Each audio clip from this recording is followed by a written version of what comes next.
I left my husband after he threw red wine in my face for looking at another man. I drove 4 hours to my sister and filed for divorce the same week.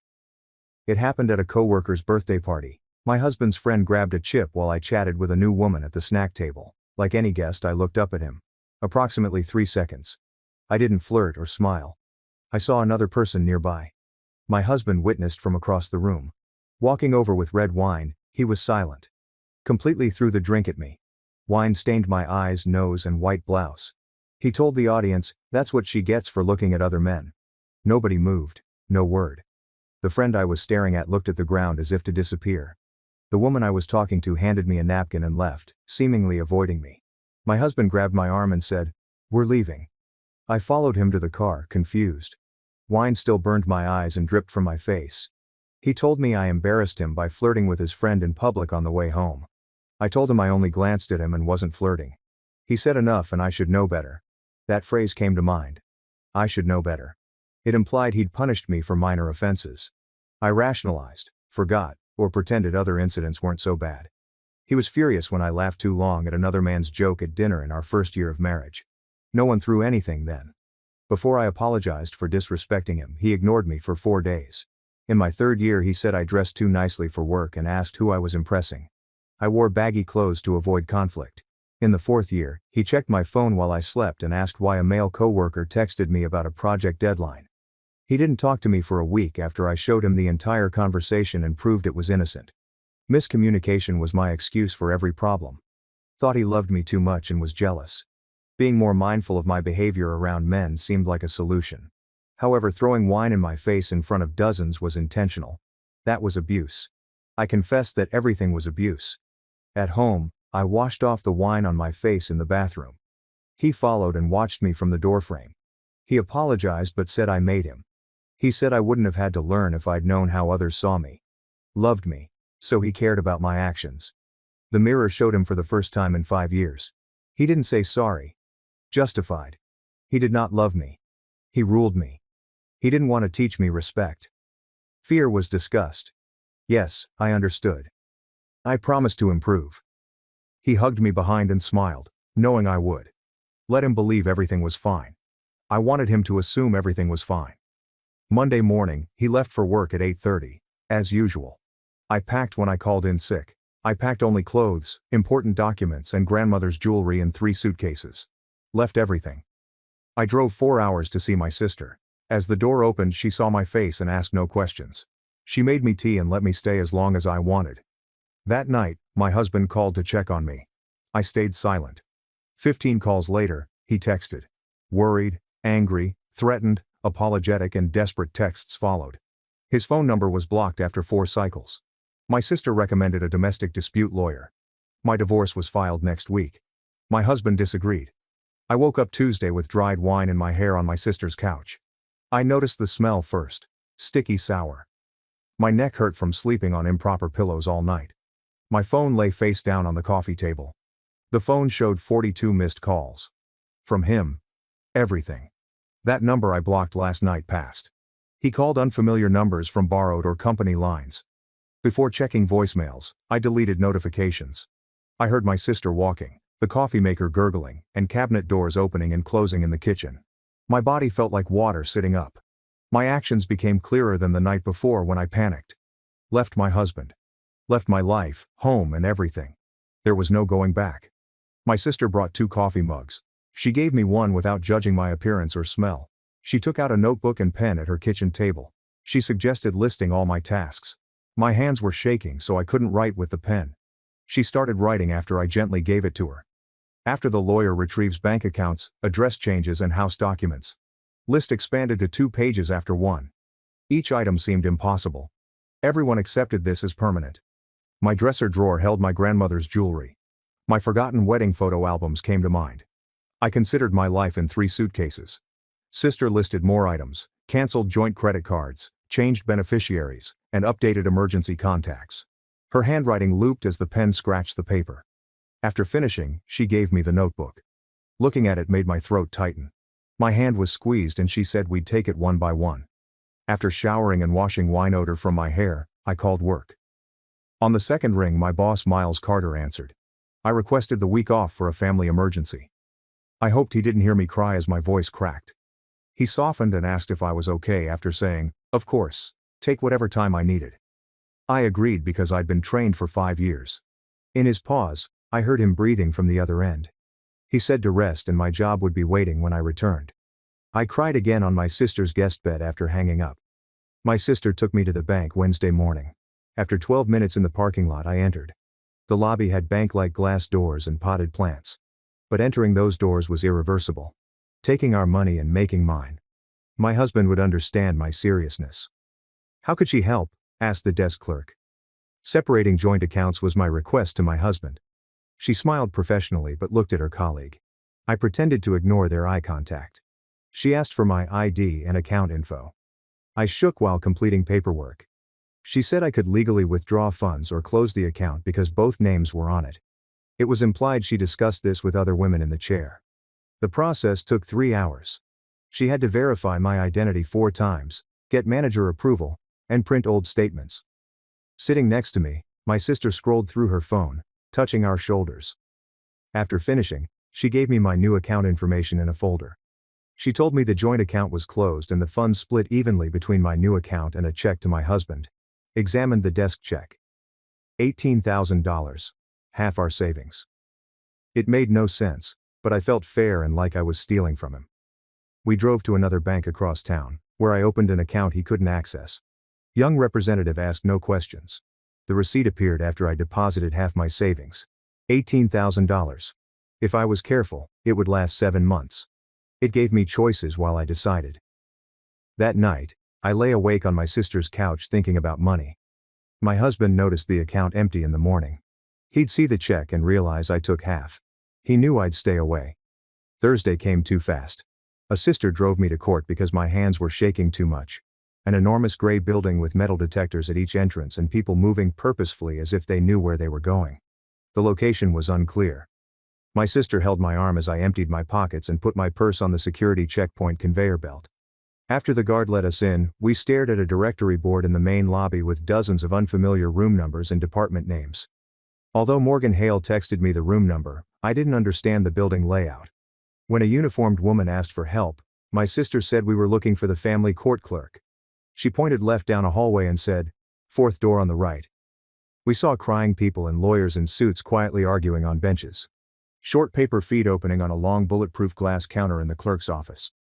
After I gave my name, the woman behind the glass gave me a clipboard with forms. Forms needed everything. Name, husband's name, address, marriage length, children, domestic violence, and restraining order. I stopped writing twice to shake my cramped hand. The woman behind the glass looked exhausted, having seen hundreds of women fill out these forms. She returned the clipboard and typed for what seemed like forever on her computer after I finished. She printed more papers and inserted them with slips of paper numbers. She said to wait in courtroom 4 for the judge to call my case. A raised platform for the judge and church pew-like wooden benches adorned courtroom 4.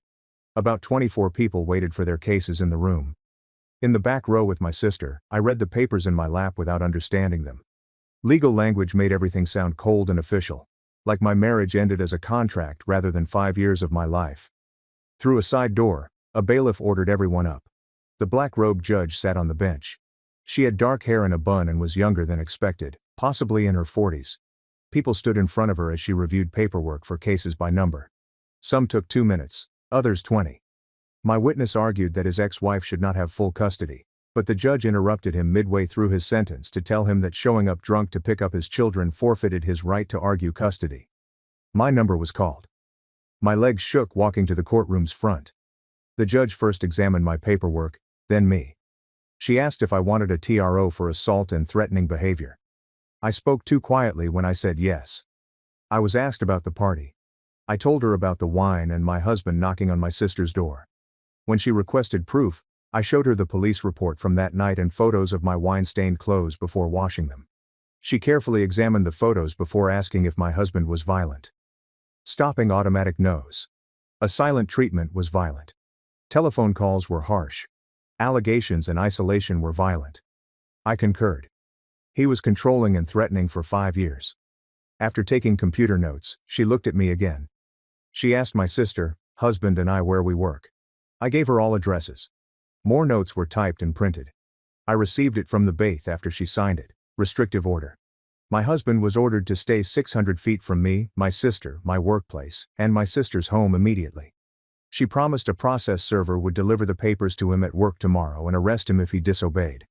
I said I understood when asked. She called the next case and advised me to stay safe. Duration: 12 minutes. Showed my sister the papers while she sat. We left the courtroom after she squeezed my hand. I sobbed in the hallway. I cried on my sister's shoulder until I ran out of tears in a corner. I watched the restraining order as we drove home silently. 600 feet. We had to maintain that distance after 5 years of marriage. Too much space felt inadequate. Friday I went through my 3 suitcases from leaving. My belongings were laid out on my sister's guest bed for evaluation. 4 jeans, 6 shirts, 2 dresses, underwear, socks, toothbrush, makeup, birth certificate, SSN, and grandmother's jewelry. The end. Eager to escape, I grabbed everything. I forgot my winter coat and sweaters. Travel and wedding photo albums were forgotten. I promised my mother to protect my grandmother's recipe box but forgot. My favorite books and sister's Christmas blanket from 3 years ago were forgotten. Everything stayed at his house. Telling Morgan Hale what I left was my call. She suggested sending a police escort back to retrieve more belongings after he received the restraining order. She advised him to wait until he was sure of legal consequences before acting. Had to wait. I slept under a borrowed blanket at my sister's house wearing the same 6 shirts while my belongings were in a house I couldn't return to. Morgan Hale called before I finished coffee Monday morning. His lawyer delivered my husband's service response, she said. Dylan Pierce, his lawyer, protested divorce. My husband expected me to pay half the legal fees because I left the marriage without cause, according to the letter.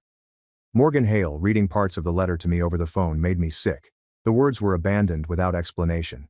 5 years of controlling behavior and wine in my face did not cause. Like I woke up and ended our marriage without warning. Morgan Hale said this was a common intimidation tactic with a firm voice. She said his claims would fail in court because I had abuse and threatening evidence. She said the divorce would take longer and cost more without his cooperation. She said he would prolong and complicate the process. When asked how long and how much she needed, she estimated 7 months and several thousand more in legal fees. The weight was on my shoulders. 7 more months. 7 more months of court dates, legal battles and his lawyers and paperwork to punish me. My freedom was 7 months away. I woke up in knots Wednesday morning, knowing I'd face him in court. Morgan Hale drove me to the courthouse at 9:30 and explained the hearing. She said the judge would review the TRO and extend it if there was a continuing threat. My husband's attorney would oppose it, and I may testify. Ancient marble floors and high ceilings echoing every sound made the courthouse intimidating. Following security, the right courtroom was on the 4th floor. Morgan Hale checked in with the clerk while I breathed on a hallway wooden bench. I saw him walking down the hallway with his lawyer Dylan. My husband wore a dark suit and tie and appeared calm and professional. Like a business meeting. Not a hearing about abusing his wife. He looked at me neutrally and worried, as if he was right and I was overreacting. Hearing that expression made me doubt everything. Was I overreacting? Was wine throwing bad? Maybe I should have tried harder to resolve issues. I remembered how wine burned my eyes and soaked my clothes while everyone watched. He justified grabbing my arm. I changed clothes, walked on eggshells for 4 years, and apologized for others' mistakes. We sat at separate tables in the courtroom after the clerk called us. In her 50s, a woman with gray hair and a bun judged. She appeared exhausted from hearing too many cases. Dylan stood up first and said my husband was devoted but made one mistake in a stressful situation.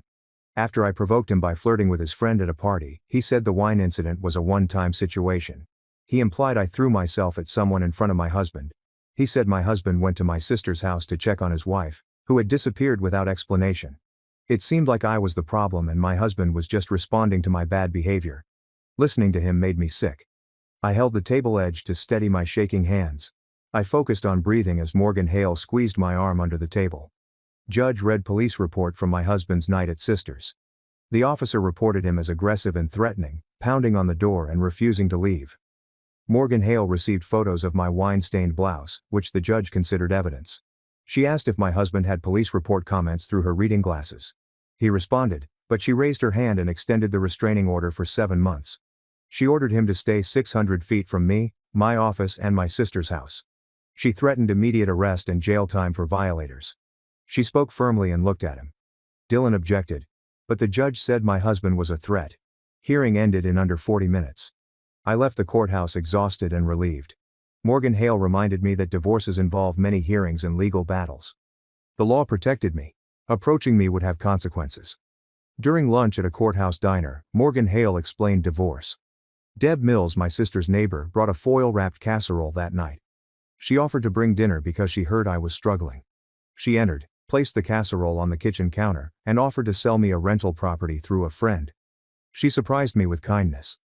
I expected people to judge me, probe me, or tell me to work harder to save my marriage. Deb smiled and said she'd divorced years earlier and knew how hard it was. She wrote her friend's number on paper and told me to call when ready. I stared at the kitchen table phone number after she left. Having my own apartment was thrilling and scary. My sister went to bed, so I looked for rentals online. Based on Street View photos, everyone affordable was near my old neighborhood or unsafe. The nice apartments in good neighborhoods were too expensive for my salary, including legal fees. I realized my marriage made me financially dependent. My husband always made big financial decisions about where we lived and what we could afford. I let him lead because it was easier than arguing. I looked at tiny studios in sketchy neighborhoods, wondering if I could live on ramen and rent. Searching made me feel weak. While browsing more apartment listings on my sister's couch on Thursday afternoon, my phone vibrated with an email notification. I opened the unknown sender's "We need to talk" message and read my husband's lengthy message about how I was destroying our marriage and wasting 5 years. He apologized for the wine incident and accused me of irritating him in his email. He loved me unconditionally and couldn't understand my harming us. The following paragraph called me selfish and cruel for getting a restraining order and making him look like a monster. He suggested I resolve this at home if I loved him. Last, he asked me to call him for adult conversation. Reading it made my chest tighten and hands shake. I called Morgan Hale and read her email immediately. She demanded it immediately and said using a fake email account to contact me violated the restraining order. She said the email showed the manipulation and abuse cycle she warned me about. Blame and accusations accompany apologies and love declarations. I was responsible for him. She advised reporting the email to the police and not responding. I emailed police and Morgan Hale. Within hours, a detective called to say they had traced the email to my husband's home IP address. Arrest for restraining order violation was imminent. I was surprised by relief and guilt. He broke the law. But I felt responsible. The detective said they arrested him at home and held him for 2 nights before posting bail. Harper Quinn and I had our usual nighttime therapy. I shared the email, arrest, and guilt. She showed me that years of my husband blaming me for his actions had made me feel guilty. She said to separate his decisions from my reactions. He broke the restraining order. Emailing was his choice. His decisions, not mine. Rest of session focused on recognizing when I was taking responsibility for others' actions. Morgan Hale called the following week to say the divorce was in discovery. Bank statements, tax returns, pay stubs, and asset and debt documentation were required from both sides. He said, "My husband's lawyer had requested extensive documentation about my spending habits and work history going back 6 years. Morgan Hale said this was another intimidation tactic to intrude and overwhelm me. She said we'd accept reasonable requests but not excessive or irrelevant ones. I folded bank statements and pay stubs over the weekend. Reviewing financial records was intrusive but necessary. Every purchase, paycheck deposit and bill I paid during our marriage was visible. I found $250 at an electronics store, $600 at a restaurant I'd never eaten at, and $1,500 at an online retailer I didn't recognize in 4 months of statements among normal purchases. He increased monthly payments to test me. I texted Morgan Hale photos of each statement and asked if legal. She called back within 25 minutes and told me to meet her at the police station tomorrow morning because my husband had committed identity theft and fraud. I felt sick seeing the total again. I owe $9,000 without consent. Opening accounts in someone else's name without permission is a crime, even between married people, and Morgan Hale said the credit card company would likely reverse the charges if we filed a police report. Morgan Hale and I gave our statement to a detective in a small police station room the next morning. How I found the card and if my husband requested accounts in my name were asked. Showed him my phone statements and declined. The detective made copies of everything and said they would investigate, but he warned me these cases could take months. Morgan Hale defended me against my credit card company that afternoon. When I called, the representative was sympathetic and promised to investigate the fraud. She advised me not to pay the account during the dispute. My sister's phone rang while we cooked. She responded instantly, changing her expression. Covering the mouthpiece, she whispered, "My husband's parents wanted to talk." I shrugged, and she nodded before insisting I didn't want to talk and that lawyers should handle everything. I heard his mother's booming voice discussing family and deals over the phone. My sister said all communication must be legal before hanging up. She inquired about my health. My hands shook when I agreed. I browsed apartment listings on my laptop every night after work for weeks. Many were too expensive, far from work, or in unsafe neighborhoods. Deb Mills stopped by one night and said her friend owned several rental properties in a quiet neighborhood 35 minutes from work. I should call the landlord, she said. Next day I told them I was divorcing and needed a place fast. I explained my situation to landlord Gordy Lane, who was sympathetic. He offered to help me with the security deposit due to legal fees and had a 2-bedroom available immediately. I drove to the apartment on weekend. It was small but clean, with good locks on the doors and windows overlooking a quiet street. The kitchen was outdated but functional, and the bedroom fit my bed and dresser. For my tour, Gordy said most of his tenants were single professionals or transitioning. I'm glad he asked few divorce questions. The lease was signed 2 days later. Just 3 months after leaving my husband, I moved on Saturday. Sister helped me load my 3 suitcases and some purchases into her car. We drove to my new apartment and moved everything to the 3rd floor. Even though my stuff was there, it felt empty. That afternoon, my sister gave me an online-ordered security camera system for my housewarming. The rest of the day we installed cameras and locks at the front door and windows. Evening, I secured the apartment. My sister hugged me goodbye and said to call if needed. That first night alone I barely slept. Every hallway or street sound made me sit up and check my phone's security camera feed. I got up 5 times to check door and window locks. I fell asleep at 3:30 a.m. but woke up exhausted. Harper Quinn heard about my sleepless nights and therapy visits that week. She explained that trauma causes fear and that my brain stays alert to protect me. She said time and safe practice would help. Work was my only distraction from the divorce, apartment and legal battles. Miles Carter called me into his office one afternoon to give me a small raise and more project responsibilities. Despite my personal issues, he said I worked well.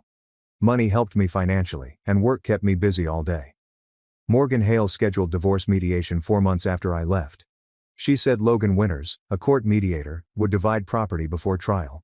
Courthouse conference rooms hosted mediation. I sat at a long table with Morgan Hale early.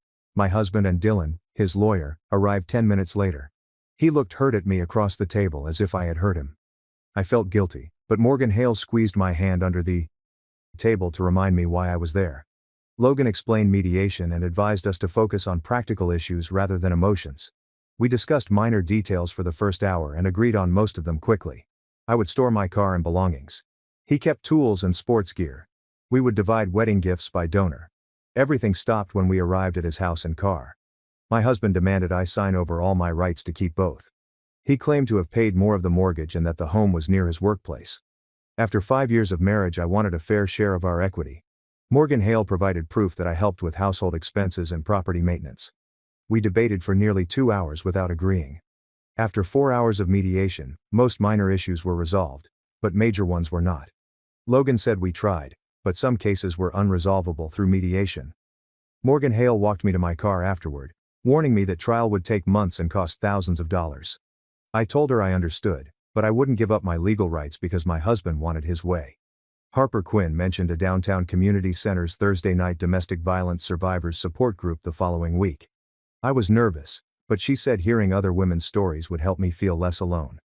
In the first meeting, I sat behind a circle of folding chairs. The 7 ranged in age from 20 to 60. The women shared their stories one by one after the group leader asked. One woman said her ex-husband violated his restraining order 7 times before leaving her. Although her story scared me, it prepared me for the possibility that my husband would not give up. She said he would visit her workplace, gym, and other regular spots. Police repeatedly told him to leave, but he was in public and couldn't be arrested. After 7 violations and 7 police reports, the judge sentenced him to a week in jail. The other women nodded, indicating they had heard similar stories. Though the room was warm, I felt cold. My husband might do the same thing hadn't crossed my mind until then. I was too focused on the legal proceedings and restraining order to consider what would happen if he crossed the line. Following the meeting, I checked my mirrors more often on the way home. Every car behind me seemed suspicious, so I took 3 extra turns to make sure no one was following. I bought food for the week at the grocery store near my apartment the next morning. He appeared while I was comparing apple prices in the produce section. My husband was staring at me from the bread aisle. He was motionless and silent. He stood with a shopping basket, watching me. I dropped the apple because my hand shook. It stopped at his feet after rolling across the floor. But I didn't pick it up. I turned my cart around and rushed to checkout. Despite barely getting anything, my heart was racing so fast I could feel it in my throat. I paid for the few items in my cart and left without looking. I locked all my doors and sat in my car to relax before driving. He hadn't broken the restraining order. He could shop at the public grocery store, but he lived 35 minutes away and there were 4 closer to our old house. He chose this because I would be there. The same coffee shop where I had been going for 6 weeks served me before work 3 days later. I found him holding a newspaper at a table near the window when I entered. He looked up when I entered and we briefly glanced before I left. After 15 minutes at a different coffee shop, I arrived at work late without my morning caffeine. Calling Morgan Hale that afternoon, I explained what happened. I realized I had no proof when she asked. Photos, videos and concrete are absent. She told me to record everything on my phone. Take photos of him whenever I see him. Remember the date, time and place. Create a behavior pattern record. 4 days later, we met at the coffee shop. This time I prepared. He was sitting there when I took a picture with my phone before leaving. He watched me but did nothing. His newspaper reading resumed as if nothing had happened. After 3 weeks I saw him 7 more times. Never far from home or work. He was always legal but felt dangerous.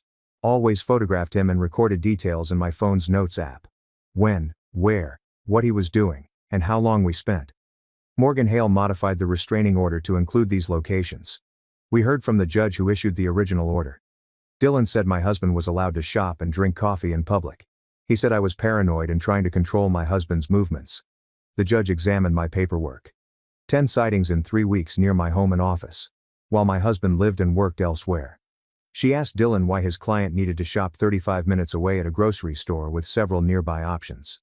Dylan said it was a free country where people could shop anywhere. Judge didn't believe it. She added locations to the restraining order and warned my husband that he was stalking. She said if he kept appearing in places I frequented, she would consider it harassment, whether public or private. After the hearing, I felt safer and more alone. Returning to my usual grocery store or coffee shop risked another violation. To find new places and routines, I had to give up my small sense of normalcy. Sam Reed approached my desk that week to invite me to her book club. She said they met every other Thursday night at a member's house and were reading a mystery. Almost instinctively, no. Socializing and sitting with strangers seemed exhausting. However, I realized that my life had become legal battles, therapy appointments and constant surveillance. Maybe spending an evening with regular people doing normal things would help me. Samantha smiled and said she would text me the address when I said yes. An unfamiliar neighborhood house hosted the book club. I brought the book I hadn't finished and a bottle of wine I bought on the way. Sam introduced me to other women. 7 were in their late 20s to early 50s. They were welcoming and didn't ask why I was there or my life. About 90 minutes were spent discussing the book. I didn't finish it, but I understood the conversation. Then we switched topics. Someone's daughter applied to college. Another employee was promoted. Regular things unrelated to restraining orders or abusive husbands. One woman described a difficult divorce from years ago. She didn't say much. But it was one of the hardest things she'd ever done, and she came out stronger. She stared at me as if Sam had told her about my situation, but her words were hopeful and not pitying. Driving home that night, I felt better than in months. Being around people who treated me like a person rather than a victim or case reminded me that life could return to normal. I met someone at the coffee shop I started going to on the other side of town 4 months after leaving my husband. He was behind me in line, so we chatted. Just chatting about the weather and line length. He asked if I came here often. I said I started a few weeks ago. He said he'd been coming for years and recommended the breakfast sandwiches. After talking for a while, he asked if I wanted coffee. My initial reaction was panic, but he appeared nice and normal, and it had been so long since anyone had expressed interest in me that I said yes before I could talk myself out of it. We met for coffee on the following Saturday. During the day, all we had was coffee and conversation in a public place. He talked about his job in accounting, his dog, and his hobby of building model trains. I told him about my job but kept everything else vague. I was anxious the entire time and kept an eye on the door. Every time someone came in, I tensed up, expecting to see my husband. I couldn't concentrate on what this man was saying because I was too busy scanning the room and plotting escape routes. After about 90 minutes, I excused myself, saying I needed to run errands, and left. He appeared disappointed, but said he would like to see me again. I said maybe, but knew I wouldn't. At my next therapy session, I informed Harper Quinn about the date. She inquired as to how I felt, and I admitted that I had been too anxious to enjoy anything. She said it was perfectly normal, and it was probably too soon for me to consider dating. She elaborated. I needed to focus on healing and rebuilding my sense of self before I could be ready for a relationship with someone new. Part of me felt relieved hearing that, as if I had permission to be unprepared and didn't have to push myself to move faster than I could handle. Harper Quinn explained that healing was not a linear process and that I shouldn't rush through it because I assumed I should be over it by now. 7 months after I filed for divorce, Morgan Hale called to inform me that the trial date had been set. We'd be going to court in 4 weeks to resolve the remaining issues regarding the house and car. She explained that we needed to meet several times before then to prepare. She'd be asking me practice questions to prepare me for what Dylan would ask. She warned me that he might try to make me look bad. He'd bring up things I'd said or done and twist them to make it appear that I was the source of the marital problems. She said I should remain calm and stick to the facts no matter what he said. We met 3 times in her office over the next 3 weeks. She pressed me on the wine incident and the years leading up to it. She pushed me on details and challenged my responses in the same way Dylan would. By the 3rd practice session, I felt more confident, but I was still afraid of having to face my husband in court again. My husband sent flowers to my workplace a week before the trial. The delivery person delivered them to my desk with a card attached. I did not open the card right away. I simply stared at the bouquet, knowing it had to be from him. Sam Reed was walking by and noticed the flowers, so he asked if everything was okay. I opened and read the card. The message said he forgave me and wanted to start over, that we could make things right if I just came home. My hands began shaking again.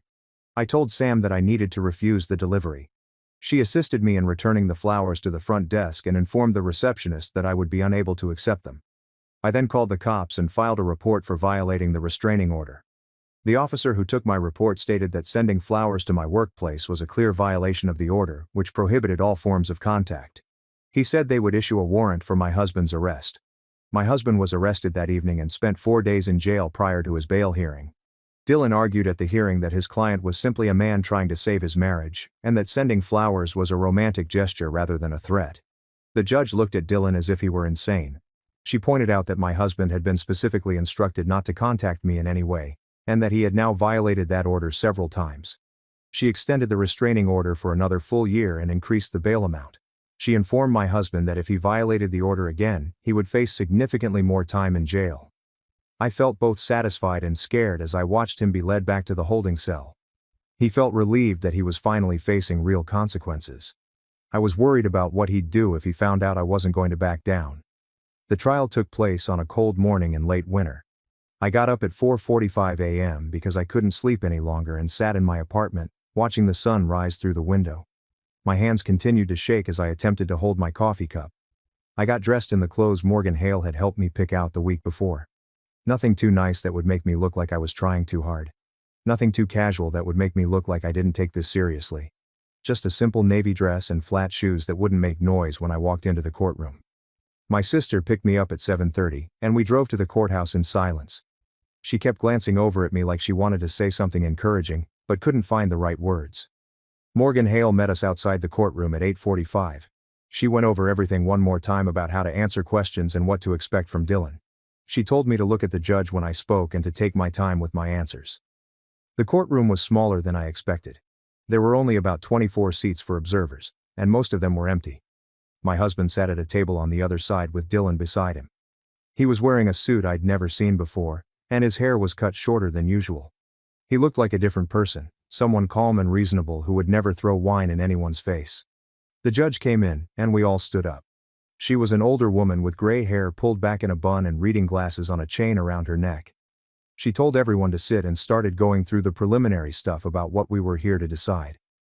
Then Morgan Hale called me to the witness stand. I walked up and put my hand on the Bible and swore to tell the truth. My voice came out steadier than I expected. Morgan Hale started with easy questions about how long we'd been married and where we lived. Then she asked me to describe what happened at the party. I told the whole story about standing by the snack table and looking up when his friend came over, about the wine hitting my face and going in my eyes, about him saying that's what I get for looking at other men. About everyone watching and nobody saying anything. Dylan objected twice during my testimony, but the judge overruled him both times. Then Morgan Hale asked about the years before the party. I described the silent treatments and the phone checking and the accusations about my clothes. I explained how he'd made me apologize for laughing at someone's joke and how he'd shown up at my work without warning to check on me. Dylan objected again and said I was bringing up irrelevant past incidents to make his client look bad. The judge told him the pattern of behavior was relevant to understanding the current situation. Morgan Hale asked about the financial abuse.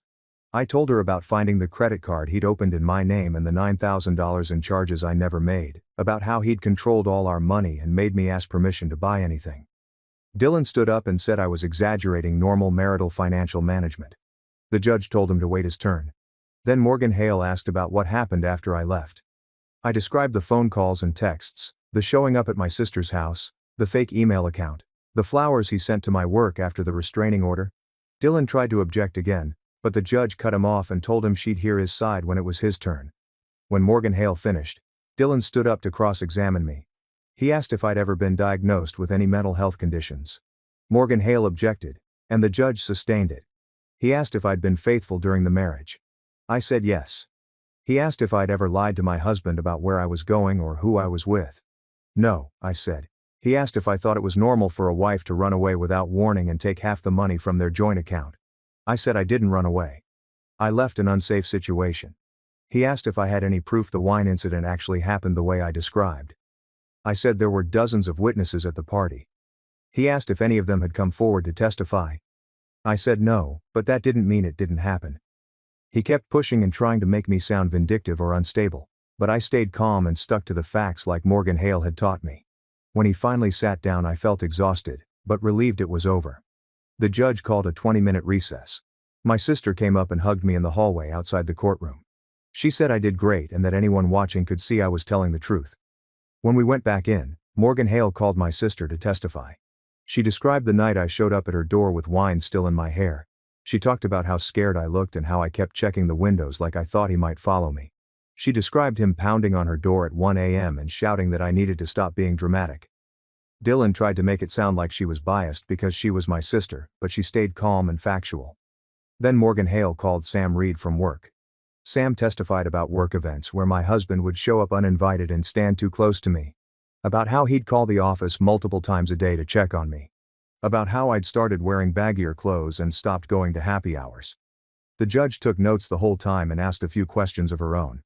After Sam finished, Dylan called my husband to testify. He walked up to the stand looking sad and defeated. He talked about how much he loved me and how he'd made mistakes but that I was blowing everything out of proportion. He said the wine incident was a one-time loss of control after I'd been flirting with his friend all evening. He said checking my phone was normal because he'd been worried about me working late so often. He said showing up at my sister's house was just trying to make sure I was safe. His performance was good, too good. I started worrying the judge might actually believe him. Then Morgan Hale stood up to cross-examine. She asked about the credit card. He said he'd opened it for household expenses and that I knew about it. She pulled out bank statements showing the charges were for things like bars and restaurants I'd never been to. He said he couldn't remember every purchase. She asked why he'd used my name and social security number without asking me first. He said it was easier that way. She asked if he thought that was legal.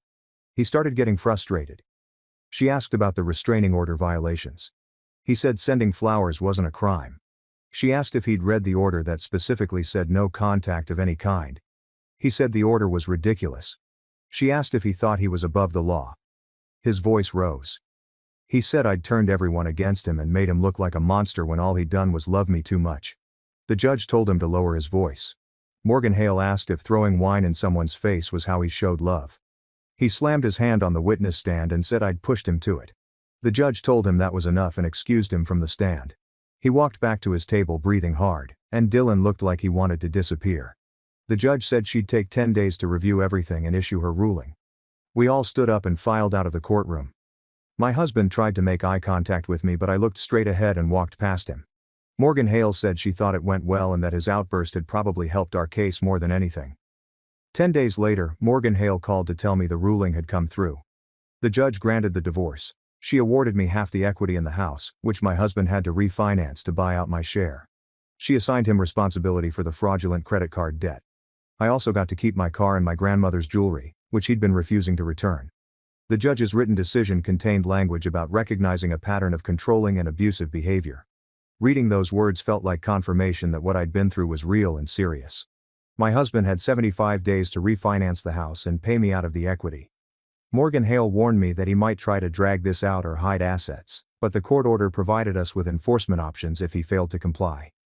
7 months after leaving, I received a $45,000 check from the home refinance. I sat in my apartment, holding the check and crying, relieved that I could finally breathe. It was enough to start a proper emergency fund and feel financially secure for the first time since I left. I used some of the money to pay off my legal bills, which had been looming over me for months. I made a down payment on a dependable used car to replace the one I'd been driving with my husband.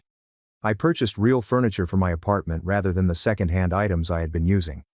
Having my own things in my own space felt like I was gradually reclaiming my identity.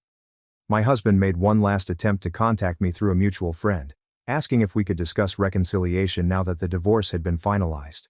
I told the friend that I didn't have anything to say and that she should respect my boundaries. My friend suggested that I give my husband another chance because he appeared to be really broken up about everything. I said no and hung up. At my next therapy appointment, I told Harper Quinn about the contact attempt. She inquired about my emotions. I was mostly angry because he thought he could manipulate me through others. She said my response was healthy and showed my progress.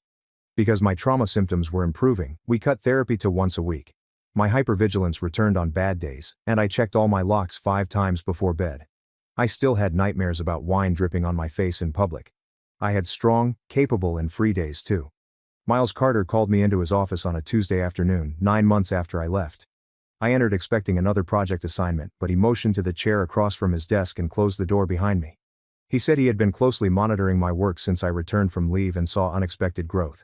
He said most people going through what I was would have slowed down, but mine had improved. He offered me a senior analyst position, a 25% raise, and leadership over the team's biggest clients. I sat there thinking about what he said because I still expected punishment for taking up space or asking for too much. I declined his offer of time to think. Yeah, I accepted. He smiled and told HR to drop the paperwork and the promotion would start next month. When I returned to my desk, I felt like I could make something good from the rubble. I announced the promotion at check-in at the support group that night, and the women applauded. Some asked if I would mentor a new member who had left her husband 3 weeks earlier and was in the same shame spiral I had been in for months. I said yes without thinking because assisting someone else through what I'd been through felt like giving meaning to all of my pain. She was Lauren Brooks, and she looked lost like my mirror 8 months earlier. After the meeting, I gave her my number and told her to text me anytime she needed to talk or needed reassurance that she wasn't crazy. I met Lauren for coffee twice in the following weeks and helped her separate finances and hire a lawyer. Hearing her story made me realize how far I'd come. What seemed impossible 9 months ago was now basic survival steps I could explain. My week revolved around the support group, where I could talk about my tough days without being judged or told to move on. When I made dinner in my apartment 10 months after leaving, I realized I hadn't thought about my ex-husband in 9 days. I hadn't obsessively checked locks, looked over my shoulder in parking lots, or planned what to say if he showed up. My constant hypervigilance was fading without my notice. I stood at my kitchen counter, crying into a cutting board full of chopped vegetables, because the absence of fear was almost as overwhelming as the fear itself. Confidence in my judgment was returning. Believed that looking at someone did not invite punishment. I had a good job I worked hard for, a safe apartment I owned, and friends who understood my struggles but supported me. I was learning to spot red flags, set healthy boundaries, and know that love did not shrink me. I still carried the weight of what happened in my body's reactions and cautious way of travel. But I survived something I didn't think I could, and that meant more than I knew. I was proud of my transformation. Someone who saw strength in herself, not shame.